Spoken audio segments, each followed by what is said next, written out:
안녕하세요. H채널의 한창훈입니다. 반갑습니다. 2019년 2월 7일 비트코인 및 암호화폐 시황 방송을 시작하겠습니다. 먼저 댓글로 좋은 의견과 질문, 정보 공유해 주신 분들에게 감사 말씀드리고, 제가 오늘은 차트와 그다음에 이제 뉴스 진행을 하고, 마지막에 지금 이제 뉴스에서 옐런 전 페드 의장이 금리를 이제 내릴 수 있다 라고 얘기를 했습니다. 발언을 했는데, 그 발언에 대해서 얘기를 해보고, 그 발언과 관련해서 만약에 이번에 경제 위기 상황이 온다라고 하면 언제쯤 올 것인가를 제가 이제 금리 차트와 그 다음에 이제 주식시장 차트 같이 비교해 보면서 한번 예상을 해보는 시간을 가져보도록 하겠습니다. 예, 그럼 이제 바로 비트코인 차트부터 보도록 할게요. 예. 그리고 이제 댓글 다 설명 못 드린 부분이 5분 정도 계신데, 제가 그분들은 내일 영상에서 이어서 댓글 설명 드릴 때 같이 드릴 수 있도록 하겠습니다. 비트코인 차트, 달러 차트인데요. 보시면 계속 특별한 변화는 없습니다.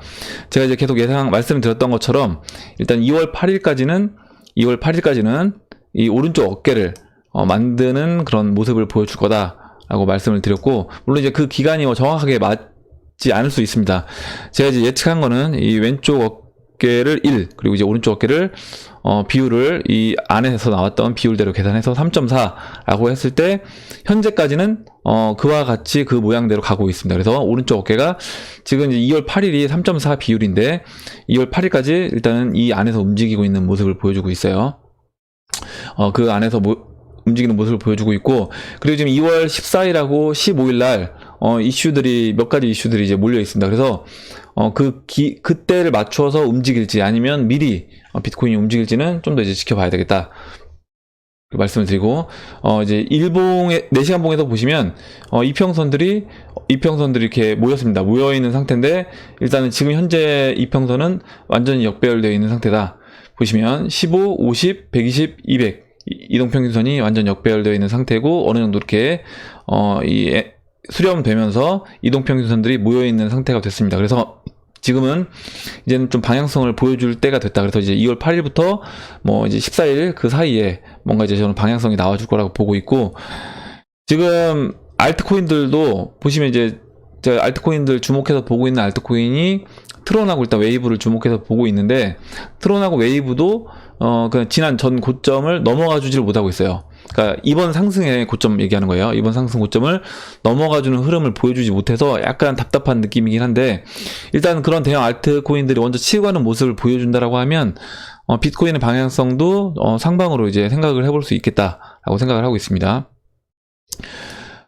일단은 지금 다만 이제 보시면 이 하락세기형 패턴에서, 잠시만요, 이거를 지우고 다시 한번 그려볼게요. 이렇게 또 지워보고요. 하락세기형 패턴에서 보시는 것처럼 일단은 위쪽으로 돌파가 된 겁니다. 위쪽으로 돌파가 된 이후에 제가 말씀드렸던 부분은 뭐냐면, 이제 위로 거래량이 실리면서 강하게 올라가지 못한다라고 하면 오히려 이렇게 옆으로 누워줄 수 있다. 옆으로 누워주면서 오히려 이 추세선 아래까지 깊이 눌러주고 그 다음에 다시 또 횡보하는 그런 모습을 보여주고 있습니다. 이 상태에서 아까 이제 보여드렸던 그 왼쪽 어깨, 일단은 그 하락세경에서는 상방으로 돌파가 된 거고요. 그 다음에 왼쪽 어깨에서 3,700달러라고 어제 말씀드렸죠. 3,700달러를 넘어가 주면 그때는 이제 오른쪽 팔을 만들러 가는 모습을 보여줄 거다. 예, 그렇게 정리를 하고 넘어가도록 하겠습니다. 일단 그러면 이제 알트코인들 볼게요. 트론을 볼 건데, 어제랑 트론도 마찬가지로 큰 변동은 없는데, 일단은 추세는 유지를 하고 있는 상황입니다. 보시는 것처럼 이 상승 추세 4시간 봉인데요. BTC 마켓, 이 상승 추세선을 이렇게 그려보면, 이 상승 추세선을 훼손하지 않고 상승 추세선에 닿을 때마다 이렇게 반등이 나와주고 있어요. 반등이 나와주고 있는 상태에서 현재는 또 이렇게 수렴을 하고 있습니다. 이때도 수렴하고 돌파가 됐죠. 지금 다시 또 수렴을 짧게 해주고 있어요. 짧게 해주고 있는 상태이기 때문에 여기서 이제 아래로 가지 않는다라고 하면, 그러면 이때도 이렇게 수렴을 하고 돌파했던 것처럼요. 지금도 마찬가지로 이렇게 지금도 어떻게 보면 이미 또 돌파가 됐다라고 볼 수도 있긴 한데 거래량이 이제 크게 실리진 않은 모습이에요. 그래서 좀 더 확실한 이제 거래량이 실리면서 돌파해주는 모습을 넘어가주는 모습을 보여주면 확실하게 좀 상승 흐름을 볼 수 있을 것 같긴 한데 일단은 어찌됐든 이렇게 삼각 수렴을 하고 또 위로 시도하고요. 삼각 수렴을 하고 또 위로 시도하는 모습을 계속 보여주고 있다. 그러면서 저점을 지속적으로 높여주고 있는 모습입니다. 그래서 이번에 계속 말씀드렸지만 이제 864토시를 넘어가게 되면 이번에는 864토시를 돌파해 줄 거라고 이제 예상을 하고 있고 돌파를 해줘야지 사실 이 가장 그 알트코인에서 대장인 지금 트론이 이 864토시를 돌파해주는 모습을 보여줘야지 저는 비트코인도 좋은 흐름을 보여주지 않을까. 지금 이게 이제 지지부진한 모습을 보이다 보니까 비트코인도 마찬가지고요.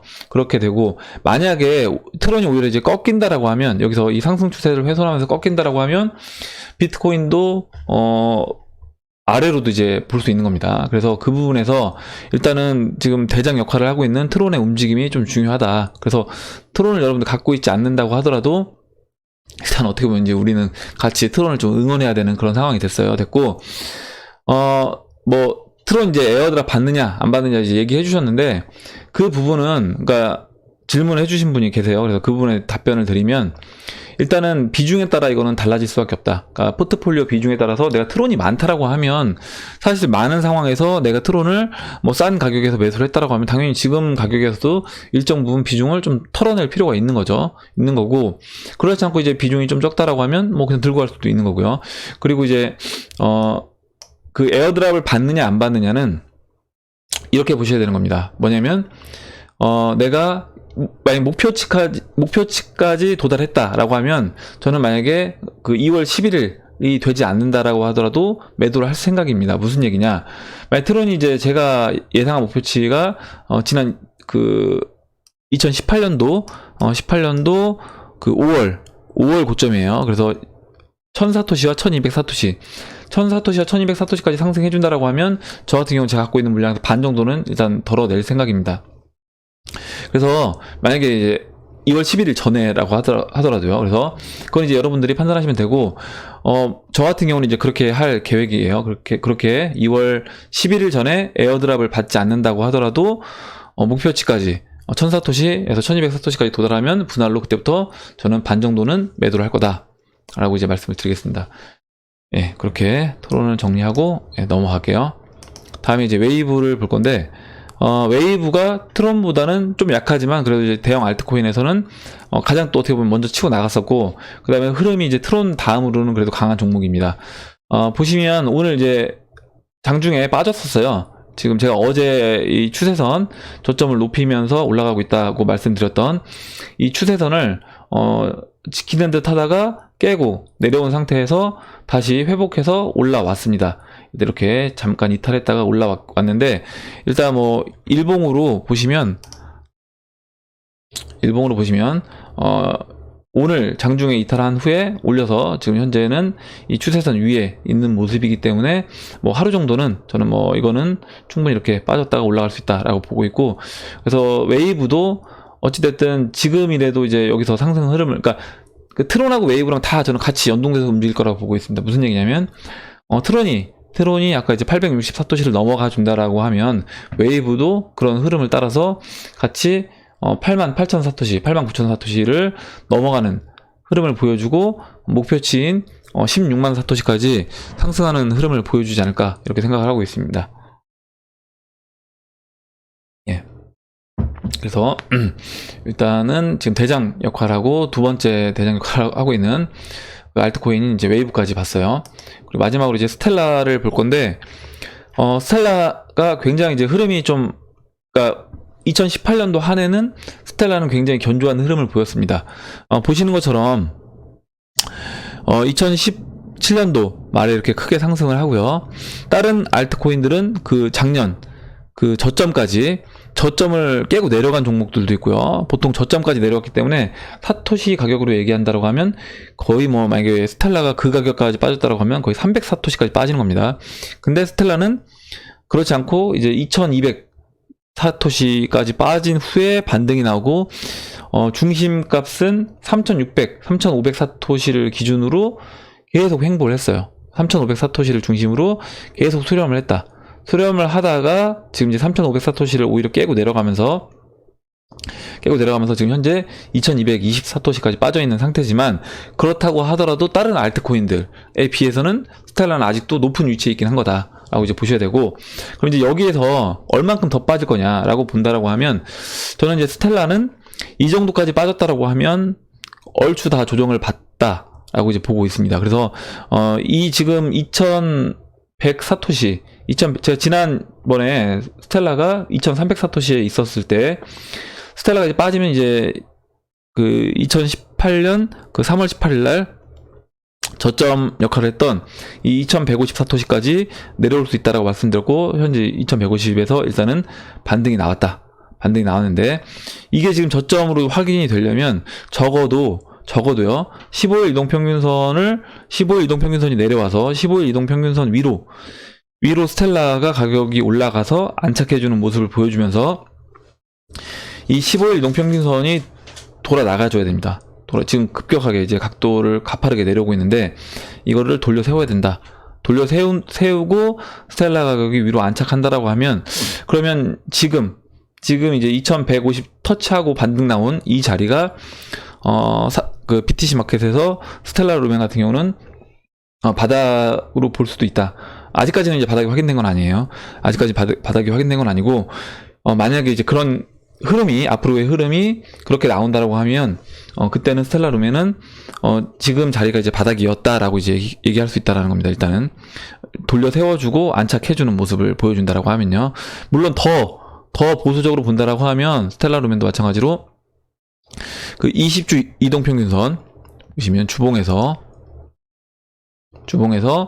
지금 이제 잠깐만요. 고쳐볼게요.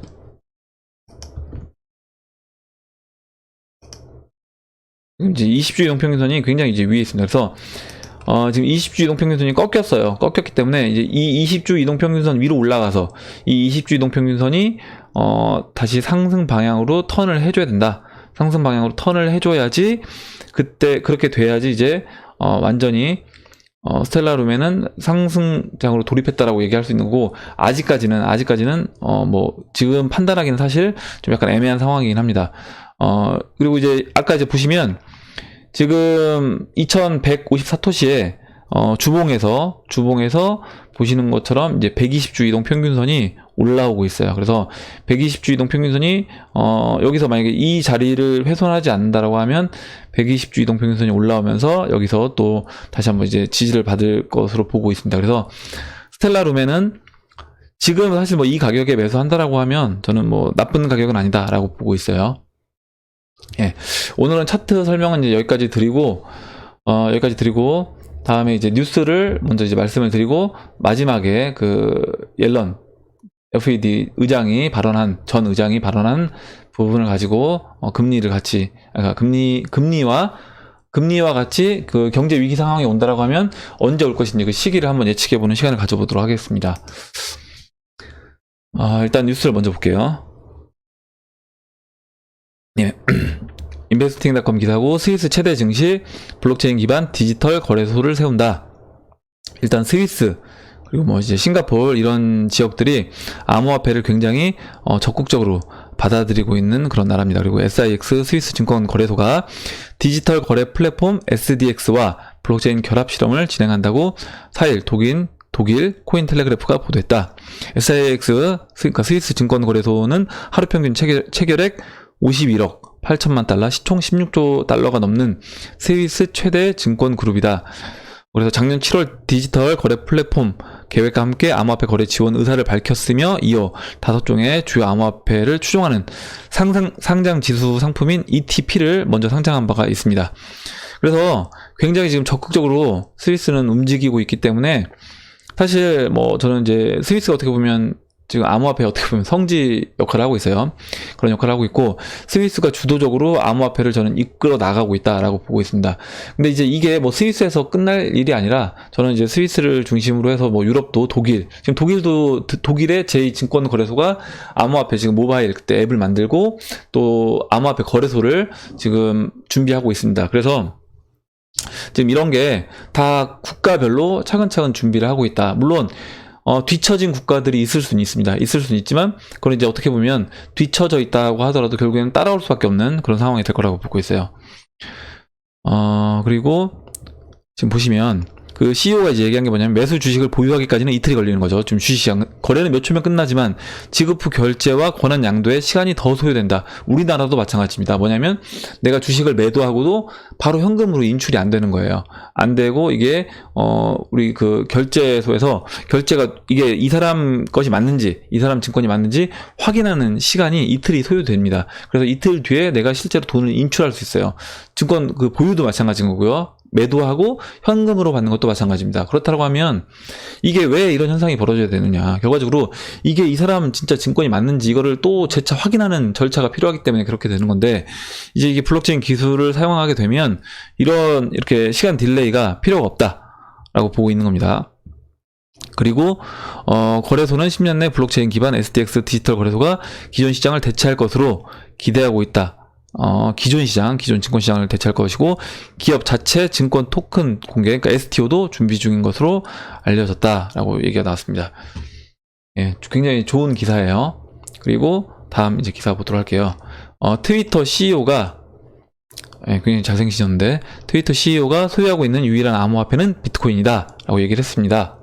그래서 이제 앞으로 비트코인이 기축이다. 리플이 기축 역할을 할 거다. 이렇게 얘기가 많은데, 이거는 다 이제 사람마다, 또 비트코인을 좋아하시는 분들도 있는 거고요. 또 리플을 좋아하시는 분들도 있는 거고, 이거는 갈릴 수밖에 없다. 갈릴 수밖에 없고, 저 같은 경우는 그래서 어떻게 보면 리플도 보유하고, 비트코인도 같이 이제 보유하고 있는 그런 상태입니다. 일단은, 그 트위터와 스퀘어의 CEO를 겸임하고 있는 잭 도르시가 비트코인에 대한 강한 확신을 나타냈다. 라고 얘기를 했고, 이제 이분이 뭐라고 얘기했냐면, 그는 비트코인이 인터넷 단일 통화가 될 것이라는 의견을 밝혔다.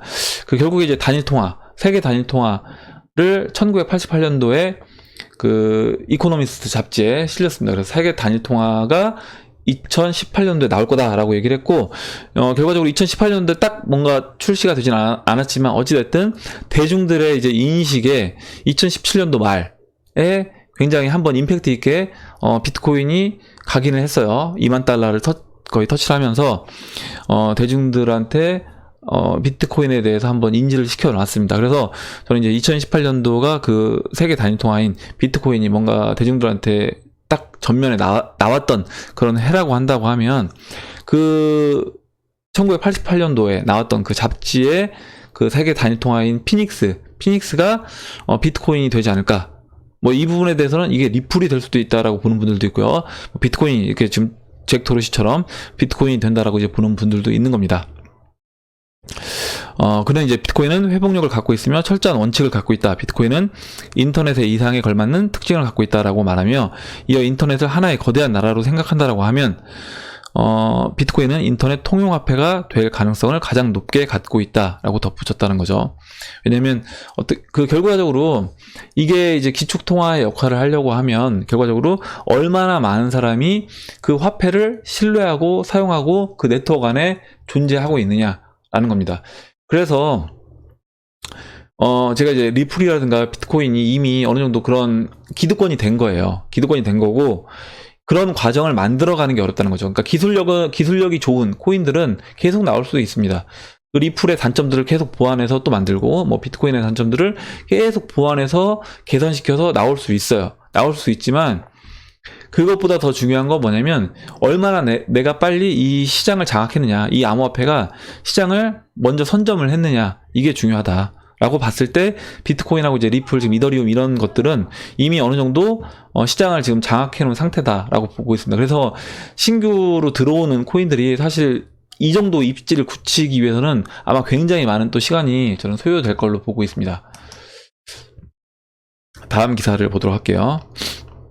아마존 고객들 아마존의 브랜드가 달린 암호화폐 구입을 원한다. 예, 아마존에 보시면 그 아마존에서 1000명의 아마존 유저들을 대상으로 그 아마존 브랜드를 붙인 판매 상품 선호도에 따라서 선호도의 약 12.7% 응답자가 아마존 브랜드의 암호화폐 구매를 원한다 라고 얘기를 했다라고 합니다. 그래서 응답자 중 가장 높은 수치인 72.9% 응답자는 컴퓨터용품, 그리고 이제 15.3%는 건강관리제품, 13.5%는 의료용 마리화나, 그리고 그 다음으로는 이제 12.7% 응답자가 암호화폐를 구입하길 원한다고 해서 어떻게 보면 굉장히 좀 높은 수치일 수 있어요. 굉장히 높은 수치일 수 있고, 아마존에서 아마존 관련된 이제 암호화폐가 충분히 출시가 될 수 있다라고 보고 있습니다. 출시가 될 수 있고, 아니면은 리플을 아마존에서 이제 2월 14일 날 리플 관련된 어떤 찌라시가 지금 돌고 있는데, 아마존과 연관돼서요. 아마존에서 이제 비용을 절약을 했는데, 획기적으로 그 절약된 부분이 결과적으로 리플의 시스템을 이용해서 절약이 된 거다, 이런 얘기가 돌고 있습니다. 그래서 그 부분에서 이제 리플을 사용해주면 더 좋은 거고, 좋은 거고요.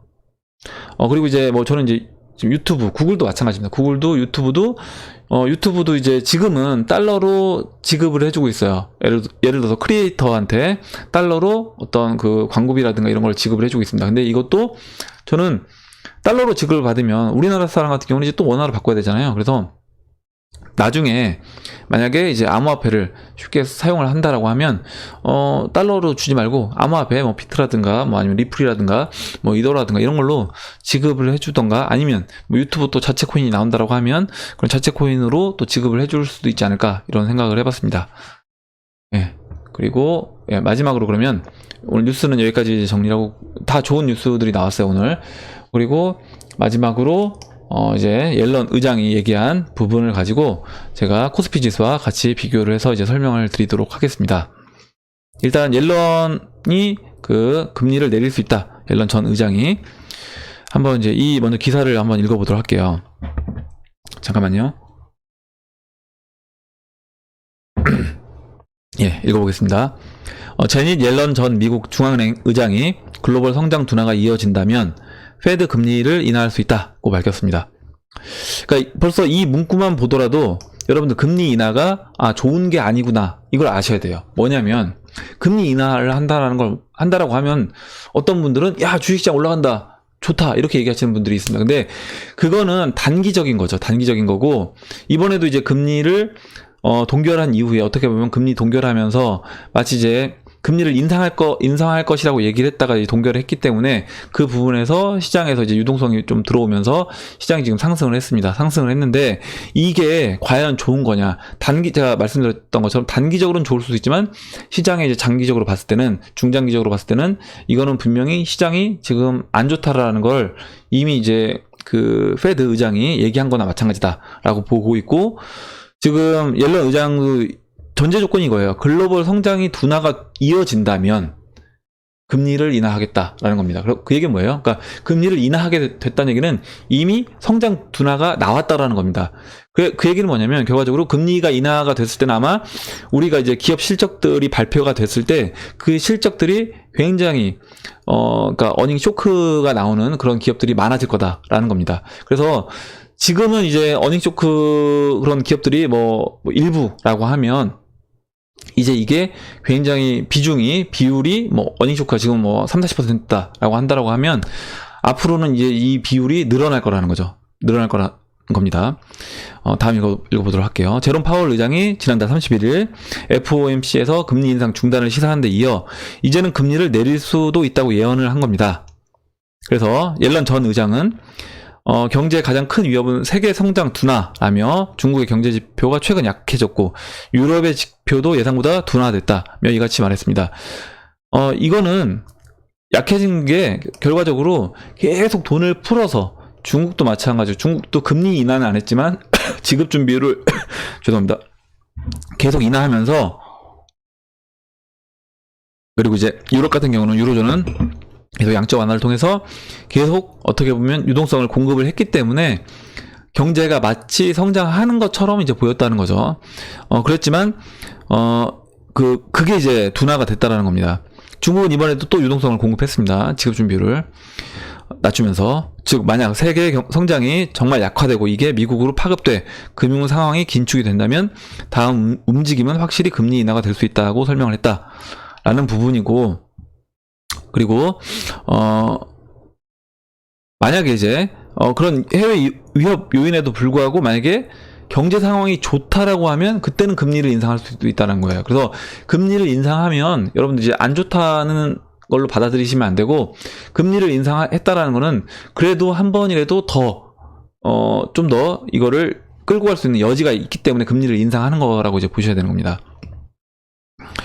그리고 이제 그는 그래서 2019년 지난해보다 성장이 둔화될 것으로 예상하고 있으며 아마도 성장률은 대략 3%나 그 위로 본다 덧붙였고, 옐런이 그래서 이제 뭐라고 얘기를 했냐면, 지난 이제 1월 14일 날 옐런이 발언이 이제 대표적이다. 그리고 옐런이 상당히 정확한 예측을 했다라고 했는데, 옐런은 그날 1월 14일 날요, 뉴욕에서 열린 미국 소매협회 그 행사에서 글로벌 경제 경기 하강이 미국으로 번지면 이번 금리 인상 사이클이 마지막 금리 인상을 우리가 이미 봤을 가능성이 매우 높다고 밝혔었다. 지금 그 옐런이 이렇게 얘기를 했습니다. 그러면 지금 금리를 올린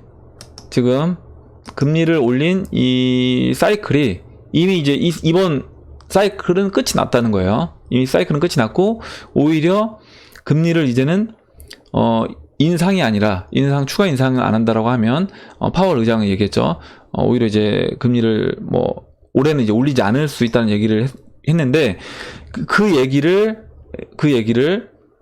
지금 옐런 의장이 1월 14일 미리 얘기를 했다라는 겁니다. 미리 예상을 해서 얘기를 했고, 그 말대로 파월 의장이 얘기를 했다라는 건데, 결과적으로 이거는 지난번에 이제 그 전 의장들하고 만났잖아요. 만났을 때 이미 다 어떻게 보면 서로 약속이 다 되고 이미 얘기가 끝난 상태에서 옐런이 먼저 얘기를 했고, 그 옐런이 얘기한 이후에 파월이 그 이후에 그냥 옐런하고 서로 상의했던 부분을 마지막에 다시 확인한 것밖에 되지 않는다라고 볼 수도 있는 겁니다. 그러면 지금 이 금리 인상 사이클이 끝이 났다는 거예요. 금리 인상 사이클이 끝이 났다라고 하면 무슨 얘기예요? 이제 2.5에서 끝나고 앞으로는 2008년, 6년도, 7년도를 보시면 이렇게 금리가 동결이 되고, 동결 이후에 금리가 이제 하락이 됩니다. 하락이 되는 거예요. 이렇게 이제 될 수 있다는 겁니다. 그래서 이제 2015년 12월부터 금리가 인상됐고, 그래서 종료가 됐고, 결과적으로 이제 금리를 추가적 점진적 금리 인상이라는 문구를 삭제하면서 금리 인상이 중단됐음을 보여줬고, 여기에서 이제 그 옐런 의장이 얘기한 부분이 뭐냐면, 페드가 올 연말 혹은 2020년 초부터 금리 인하를 시작할 수 있다. 그러니까 올 연말 2020년 초부터 금리 인하를 시작할 수 있다라는 부분입니다. 그러면 한번 보시면 일단 올 연말이에요. 올 연말. 그럼 이제 2008년도 서프라임이 있었던 이때를 한번 살펴보자고요. 그러면 이때를 살펴보면 이때 이제 보시면 2007년도 8월부터 5.25에서 금리가 이제 내려가기 시작하면서 2007년도 8월부터 금리가 꺾이기 시작했습니다. 꺾여서 금리가 거의 제로금리까지 가까이 0.15까지 내려오는데, 시간이 얼마 걸렸냐면 2009년도 1월까지, 2009년도 1월이니까요. 거의 이제 1년 6개월 만에 5.25에서 0.15까지 내려왔습니다. 0.15까지 내려왔어요. 그러면 지금 만약에 그러니까 앞으로는 이제 올해 이제 금리 동결을 하고요. 금리 동결을 하고, 아까 이제 기사에서 나왔던 것처럼 올해 말 또는 2020년 초에 금리를 인하한다라고 하면, 금리 인하를 올해 말부터 한다. 만약에 2019년도 말부터 한다라고 하면 2019년도 말부터 이렇게 금리 인하를 할 수 있다는 겁니다. 근데 이 금리 인하는 시작하게 되면 이렇게 가파른 각도로 금리를 인하할 수밖에 없는 거예요. 금리 인하를 했다는 건 뭐냐면, 이미 이제 경제 실적, 그 기업들의 실적 발표가 굉장히 안 좋게 나왔기 때문에 급격하게 이제 금리 인하를 하게 됩니다. 그렇게 보면 이 1년 6개월, 그러니까 5.25에서 0.15까지 내려오는데 1년 6개월이 걸렸어요. 그러면 이번에 2.5에서, 그러니까 이때 반이죠. 이때 반도 안 되는 겁니다. 2007년도에 반도 안 되는 상황이기 때문에, 만약에 이번에 이제 금리 동결을 하는 중에 만약 금리 인하가 시작이 됐다라고 하면, 저는 이제 1년 6개월이면 이제 18개월이잖아요. 18개월의 반인 한 9개월 정도면 바닥을 칠 거다라는 겁니다. 금리가. 그럼 9개월에 바닥을 친다라고 하면 무슨 얘기냐? 2009년도 1월 달을 생각해 보면, 죄송합니다. 2009년도 1월 달을 생각해 보면 이미 시장은 처참해진 상황인 거예요. 무슨 얘기냐면, 보시면 우리나라 이제 코스피 지수입니다. 지금 이제 아까 이제 보셨던 미국 그 금리 인하, 금리가 동결이 2007년도 잠시만요. 예, 2006년도부터 했죠. 2006년도 하반기부터 보시면 여기죠. 2006년도부터 금리를 동결을 하고요. 그러면 2006년도 이때부터 이제 금리가 동결이 된 이후에, 금리 동결된 이후에 이렇게 상승을 했습니다. 상승을 하고 금리 인하를 2007년도 보시면 8월달 정도부터 금리 인하를 했습니다. 2007년도 8월달부터 이제 금리를 인하했어요. 그래서 2007년도 8월 체크를 해볼게요. 2007년도 8월에 금리를 인하했다. 그러면 금리를 인하를 시작한 이후에, 그러니까 금리 동결한 이후에도 주식시장은 이렇게 상승을 했습니다. 그 얘기는 무슨 얘기냐면 지금도 마찬가지로 지금 이제 금리가 동결이 됐잖아요. 동결이 된 이후에 추가적으로 상승이 나올 수 있다. 추가적으로 상승이 나올 수 있고, 그럼 상승이 나온다고 하면 얼마큼 나올 수 있는가도 한번 제가 한번 따져보겠습니다. 따져보고 그렇게 이제 추가적인 상승이 나온 이후에 금리를 이제 인하하기 시작해서 2019년도 1월이었죠. 2009년도 1월에 좀 더 확대해서 볼게요. 좀 더 확대해서 2009년도 1월이면 이미 한번 그 리먼 브러더스 파산하고, 이때 파산하고 2009년도 1월이면 이미 한 차례 그 진짜 폭풍이 몰아치고 난 이후가 될 것 같아요. 그래서 이 얘기는 무슨 얘기냐면, 금리가 이 바닥까지 내려왔다라는 건 이미 시장은 완전 바닥까지, 채널의 바닥까지 시장은 떨어질 대로 떨어진 상황이 된다라는 겁니다. 그러면 지금 아까 이제 제가 말씀드렸던, 만약에 올해 말에 금리 인하를 시작해서, 이때는 이제 1년 6개월 동안 금리를 인하한 건데, 이번에는 이제 2.5기 때문에 금리 인하를 한다라고 하면 저는 이제 9개월 안쪽에 거의 제로금리까지 갈 거라고 보고 있습니다. 그러면 2020년 9월 전에 그 주식시장은 바닥을 찍을 거다라는 거죠. 그 얘기는 무슨 얘기냐면 2020년 9월 전에 이쯤 되겠네요. 뭐 8월, 9월. 예. 제가 이제 그린 이 정도 라인까지 될 것 같은데, 이 정도 라인까지 빠질 수 있다. 이 정도 라인까지 빠질 수 있다라는 겁니다. 지금 2008년도에는 채널 중반까지 내려오고 반등이 나왔고요. 만약에 이번 하락은 저는 이제 채널 바닥까지 올 수 있다라고 보고 있습니다. 왜냐면 IMF 때보다 더 심한 하락이기 때문에, 지금 보시면 이 채널 바닥은 이때가 이제 97년도, 98년도 우리나라 IMF 때예요. IMF 때. 이 IMF 때와 같은 하락률을 보인다라고 하면, 사실 IMF 때보다 더 심할 수 있다고 제가 말씀드렸잖아요. 그렇다라고 하면 이 채널 바닥까지 빠질 수 있다. 그러면 채널 바닥까지 언제 빠질 수 있냐? 2020년도 9월 전에. 그러니까 만약에 금리 인하를요, 올해 말이 아니라 만약에 금리 인하를 올해 중반부터라도 하게 된다라고 하면, 시장이 진짜 안 좋아져서요, 뭐 올해 중반부터 금리 인하를 하게 된다라고 하면 이 시기도 단축되는 겁니다. 그러면 이제 9개월이니까 만약에 6월에 금리 인하를 시작했다라고 하면, 뭐 그럴 것 같진 않지만 시작했다라고 가정을 하면, 그때는 2020년 3월이 거의 시장은 바닥에 있을 때가 될 것이다라는 겁니다. 그러면 다시 확대해서 이제 보면 시장 흐름이 어떻게 움직일 거냐라고 본다라고 하면, 여기서 추가적으로 이제 반등이 나오고 이제 하락을 하고요. 하락하고 채널 이 중반에서 한 번 더 반등이 나올 수 있습니다. 나오고 하락하고 이렇게 반등 나오고 하락. 네, 이런 식으로 해서 종합주가 지수는 한 1100포인트까지 2020년 8월에서 이제 9월까지 빠질 수가 있다라고 보고 있는 겁니다. 네, 이렇게. 그리고 이제 이번에 이제 상승을 한다라고 하면 얼만큼 상승할 수 있을까라는 부분을 이제 얘기를 해보면요. 일단 이건 지워볼게요. 예, 보고 보시면 지금 이때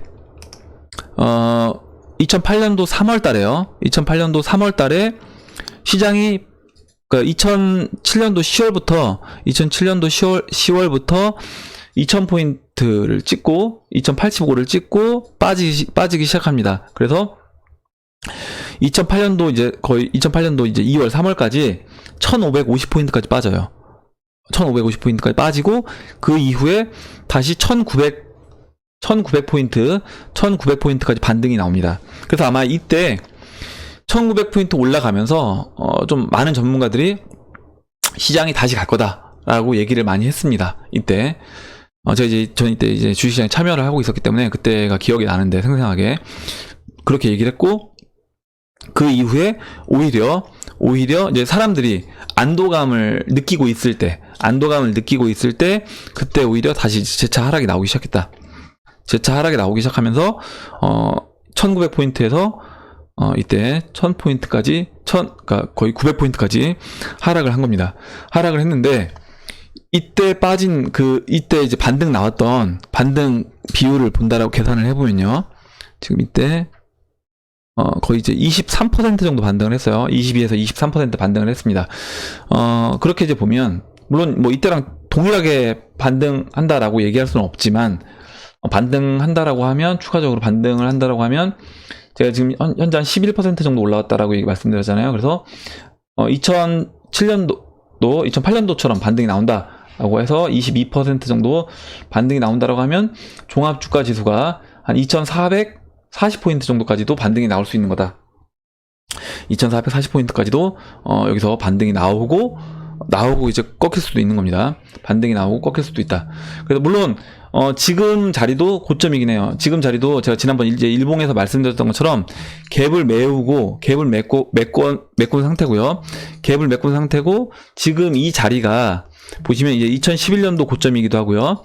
그리고 2015년도 고점이기도 합니다.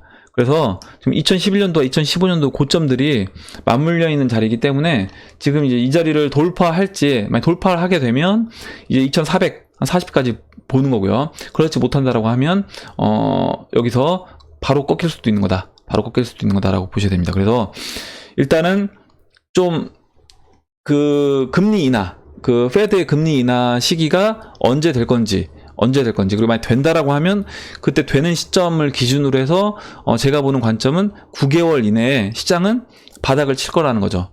시장은 그 리먼 브로더스 사태처럼 오는 수준까지 오는데 9개월 안쪽이면 끝난다. 금리가 인하가 된 시점부터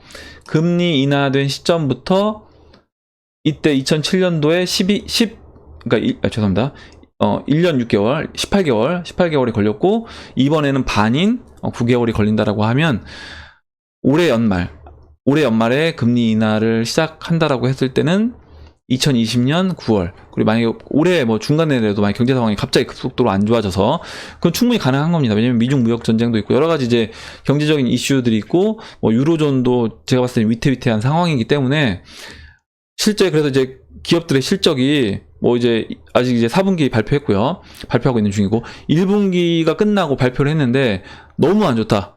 그리고 만약에 2분기까지 했는데 그 안 좋아지는 속도가 너무 가파르다라고 하면 아마 그때는 6월 이후에 올해 이제 2019년도 절반이 지나간 이후에 2분기 실적 발표한 이후에 저는 바로 이제 금리 인하를 카드를 쓸 수도 있다라고 보고 있습니다. 그거는 이제 경제 상황에 따라서 충분히 이제 어떤 상황으로 돌아가느냐에 따라서 달라질 거다라고 보고 있는 부분이고, 아까 이제 예상했던 옐런 전 의장이 예상했던 부분대로 진행이 된다라고 하면 한 2020년 9월 정도가 2009년도 1월이니까 2009년도 1월이면 이미 이제 우리가 대응하기엔 끝난 거예요. 대응하기엔 끝났고 이미 다 하락할 대로 하락했다라는 부분입니다. 그러면 지금부터 어떻게 보면 주식시장은 반등이 나온다라고 하면 반등 나올 때마다 좀 정리해주는 관점으로 접근을 해야 된다라고 보는 거죠. 제가 계속 말씀드렸지만 그렇게 이제 정리를 한번 해볼 수가 있겠습니다. 그래서 제가 오늘 그 옐런 의장 발언을 한 내용, 그리고 이제 또 페드에서 그 파월 의장이 이제 금리 인상 얘기를 이제 빼면서 앞으로 이제 금리가 동결되고 금리를 인하를 만약에 금리 인하를 하게 되면 과연 얼마만큼의 시간 안에 시장이 붕괴가 되고 붕괴가 됐을 때 어디까지 빠질 수 있는지 그 부분을 한번 제가 이제 기간하고 그 빠지는 수치까지 한번 계산을 해봤습니다. 예, 일단 여러분들 뭐 이건 어디까지나 개인적인 제 의견이고 사실 시장은 제 개인적인 의견과는 전혀 또 다른 방향으로 진행이 될 수도 있어요. 하지만 이제 제가 보는 전체적인 시장 흐름을 이렇게 쭉 지켜보면 시장이 굉장히 저는 안 좋다, 지금. 만약에 시장이 좋았다라고 하면 금리를 2019년도에 원래 계획대로 3번 인상을 해줬어야 되는 거예요. 3번 인상을 해줬어야지만이 시장이 그만큼 좀 더 금리 인하를 할 수 있는 그 여지도 많아지는 건데 그 부분에서 이제 금리 인하할 수 있는 여지 자체도 좁아졌다. 그만큼 저는 지금 시장이 안 좋다라고 보고 있습니다. 예, 어디까지나 이제 개인적인 의견인 거 다시 한번 말씀드리고, 일단 우리는 뭐냐면, 제가 이제 할 수 있는 건 뭐냐면, 이렇게 이제 우리가 시장을 예측한다라고 하면, 그래, 2020년도 9월 달에 하락한다. 그럼 암호화폐랑 어떻게 연결될 것인가? 그리고 시장이 이렇게 하락하게 되면, 과연 내가 어떻게 지금 준비를 해야 될 것인지, 나는 내 자산의 포트폴리오를 어떻게 구성해야 될 것인지를 한번 우리가 좀 생각을 해봐야 된다는 거죠. 그래서 실제 그런 식으로 이제 시장이 움직일 때 우리는 그 부분에 대비를 해야 된다. 그리고 만약에 중요한 포인트는 여기에 될 것 같습니다. 코스피를 본다라고 하면 지난 반등, 이 쌍바닥 찍고 반등 나왔던 1994포인트를 이 1994포인트가 보시면요, 거의 10년 동안 2011년도부터 10년도부터 거의 2016년, 10년은 아니고 한 7년 정도 되는 기간 동안 거의 박스를 움직였던 그 구간의 거의 평균 가격입니다. 이 평균 가격을 깨고 내려간다. 깨고 강하게 내려간다라고 하면 이때는 진짜 위험 관리를 해야 된다. 이때는 진짜 위험 관리를 해야 된다라고 생각을 하고 있습니다. 예, 그럼 이상으로 2019년도 2월 7일 비트코인 및 암호화폐 시황 방송을 마치도록 하고요. 제가 오늘 얘기 나온 부분 중에 여러분들 뭐 의견이라든가 궁금한 거, 질문사항 있으시면, 그리고 이제 또 아니면 정보 같이 공유하고 싶은 정보 있으시면, 아까 이제 건강 정보도 좋아요. 건강 정보도 우리 어차피 다 건강하게 오래오래 살면서 또 이렇게 경제 활동을 하기 위해서 이렇게 또 공부를 하고 있는 거니까 뭐 그런 건강 정보도 좋습니다. 그래서 여러 가지 정보들을 올려주시면 제가 여러분들하고 같이 공유해보는 시간을 가져보도록 하겠습니다. 네, 그럼 이상으로 영상을 마치도록 하고 도움이 되셨다면 좋아요와 구독 버튼 그리고 알림종 버튼을 눌러주세요. 감사합니다.